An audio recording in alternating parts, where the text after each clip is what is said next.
Good afternoon, Year 7. Today, this video is going to be the Year 7 Ecology Learning Check answers and also explanations of those answers in case you got the question wrong and you don't quite understand why that was the case. As I go through the answers to this learning check, could I please ask that you mark your own work using a different coloured pen? And when you're adding your corrections in, you also do this in a different colour pen so you can see where you've gone wrong and where the correct answers are. Moving on to question 1, which was our 9 multiple choice questions. Question 1, in a simple food chain, a predator would be a carnivore. Question 2, a quadrat can be used to estimate the number of plants. Remember, a quadrat is a square grill split into different sections that is used to measure the number of plants in a given space. Question 3, grass is a producer because it can photosynthesize. Now, we haven't covered photosynthesis yet, okay, so I'm not too worried if you got question 3 wrong. We'll be looking at photosynthesis and respiration when we are all back at school together. Question 4, the size of a population of flowers in a field is measured using, what we just mentioned before, a quadrat. Question 5, plants are called producers because they produce their own food. Plants produce their own food through the process of photosynthesis. Question 6, organisms which eat plants are known as primary consumers. Okay, remember, they are not decomposers, they're not predators, and they're not producers, therefore they must be primary consumers. Question 7, sensitivity is the ability to detect and respond to stimuli. Not the breakdown of food to release energy, not muscles working antagonistically, and not growth after feeding. Question 8, a predator is a secondary consumer. Remember, a predator cannot be a herbivore, cannot be a producer. It's not a primary consumer, it is a secondary consumer. And question 9, to finish off the multiple choice, in a food chain, the original source of energy is the sun. Remember, the original source of any energy always is the sun. The plants use the sun to make their own food and grow. Okay, so therefore the original source of energy must be from the sun. Moving on to question 2. In 2009, the fossil skull and teeth of a huge pilosaur were found on the Dorset coast in England. The picture shows what scientists think a pilosaur looked like. The pilosaur is about to eat a turtle. So, question A, suggest why scientists think the pilosaur was a successful predator. You can mention anything like sharp teeth, large jaws, space for attachment of large muscles, forward-facing eye sockets so that it can see easily. Any suitable suggestion will get you the single mark. Moving on to question B, we need to rearrange the following organisms into a food chain. So, starting with our producer, we're going to have our seaweed. Our primary consumers, most likely going to be our herbivorous fish. Okay, our secondary consumer is going to be our small dinosaur, and our predator, as we just know, is our pilosaur. Moving on to C.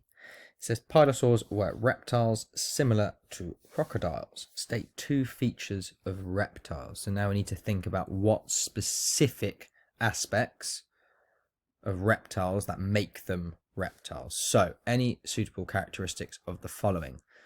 You could have said that they have scales.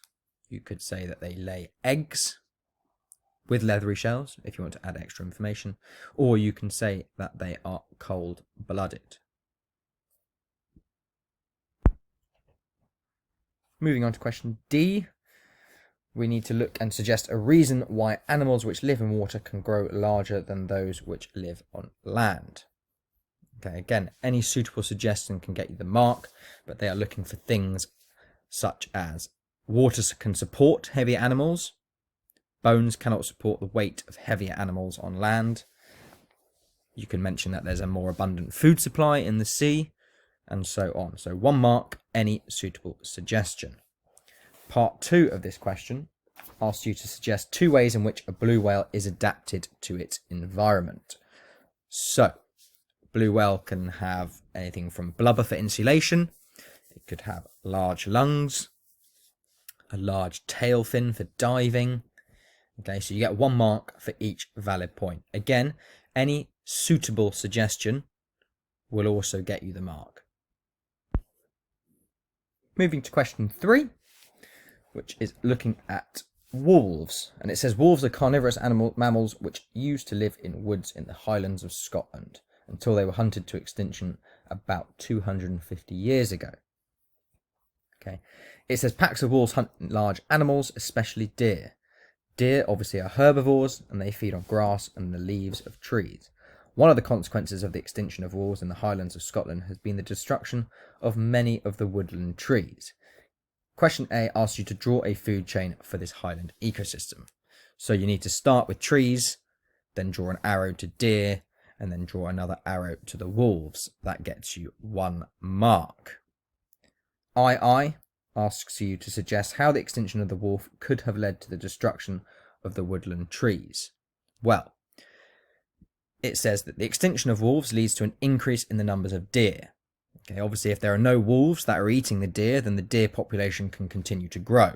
So the more deer that are around means that there are more trees and leaves of the trees are eaten by the deer, and therefore you get damage or death of the woodland trees. Those are the 2 points that you need for your 2 marks. Part B of this question asks you to use the evidence in the question above to produce an argument for and an argument against the reintroduction of wolves into the Scottish Highlands. So, any 2 valid points for each. The argument for, you can mention that wolves would reduce the numbers of deer through predation, or that the presence of wolves would change the behaviour of the deer. You can also mention that the size of the deer population would fall, and even that there would be less damage to the woodland trees. For your argument against, again, you need 2 valid points. You can mention things like wolves might not hunt enough deer and might prefer to hunt sheep or livestock instead.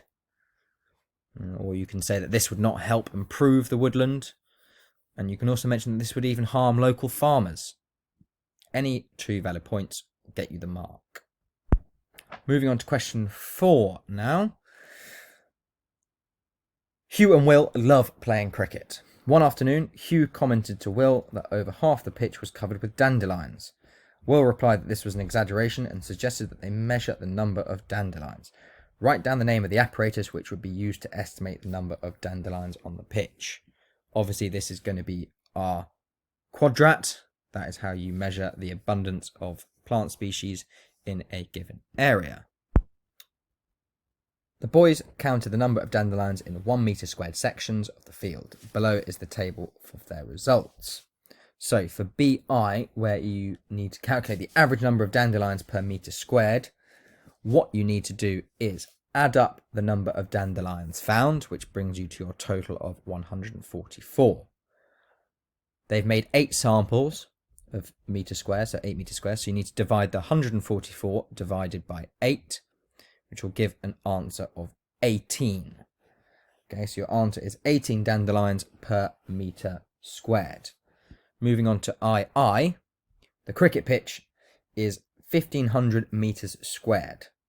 Use the information to estimate the total number of dandelions on the whole pitch. So 18 from your answer above multiplied by 1500 gives you a total of 27,000 dandelions. Question 5 now. And coral reefs are extremely important habitats for tens of thousands of species of organisms. Part A, define the term habitat. So think back to your definitions. What is the definition of a habitat? It is simply the place where an organism lives. 1 mark. You then have a diagram below which shows part of a food web for a coral reef. From the food web opposite, name an organism which, part I, is a herbivore. So you can answer that by saying zooplankton, damselfish, parrotfish, or turtle. Any of those would give you them 1 mark. Part 2 asks for both a secondary and tertiary consumer. From the question, you can then see that it must be a sea anemone or a grey reef shark. And then part 3, find an organism which has no predators. That's going to be the sea anemone or the grey reef shark. Again, another single mark for those. Part C then asks you to describe how you could investigate the effect of changing the concentration of suntan cream on the number of corals dying. So this is a question about an experimental design, okay, where you need to show and include details of how your investigation will be valid and reliable. Now this is worth 4 marks. So any of the suitable points mentioned now would get you a mark. And remember that you can only have a maximum of 2 marks for controlled variables. So you can have 1 mark for use 5 tanks with 5 different concentrations of suntan cream in the seawater. Make sure that you mention a suitable range of concentrations stated, for example 0 to 5%. You need to make sure you add the coral to the tanks. You then need to leave these tanks for a set number of days. Count how many corals have turned white / have died. Calculate the percentage of death for each concentration.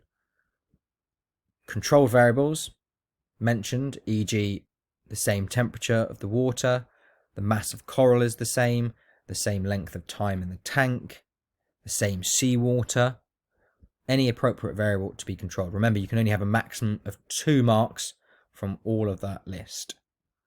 And again, at the bottom, another way to make it reliable and a fair test, repeat to make sure your results are valid.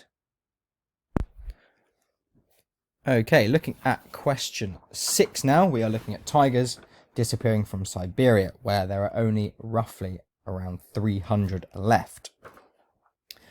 Looking at the food web, okay, question AI asks you to name how many different types of organism that the Siberian tiger eats. And if you count up the arrows, you'll see that the tiger eats a grand total of 9 different organisms.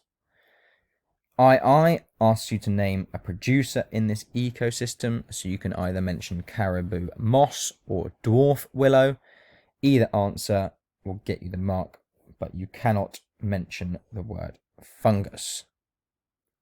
III, primary consumers eat producers and are eaten by secondary consumers. Okay, we will accept, so we'll have arrows coming into and going out of them. And finally, looking at part B, where it asks us to suggest and explain 2 things which could be done to conserve the populations of Siberian tigers. So we need to suggest something and explain 2 things. So first thing we could do is we could protect habitats from commercial redevelopment. By doing this, we'd allow the tigers to live in their own habitats where they can prosper and thrive. And we can also, within these habitats, protect the tigers from illegal hunters. Obviously, illegal hunters and humans, we are the top predators. By killing Siberian tigers, we are limiting their numbers. So if we protect them, then we increase the chances of those tigers being able to survive and obviously reproduce and create offspring. Right, that is all the answers for that learning check that you have just done. I hope you found that helpful and relevant. Again, if you have any other questions, make sure you can ask them in the correct channel, and any of your teachers will hopefully be able to give you some assistance if you are still confused. What you need to do now is to mark and add up your marks, and then once you've added up your marks, you need to send them to your teacher so we can see what you all got. Thank you very much for listening. We will see you all tomorrow.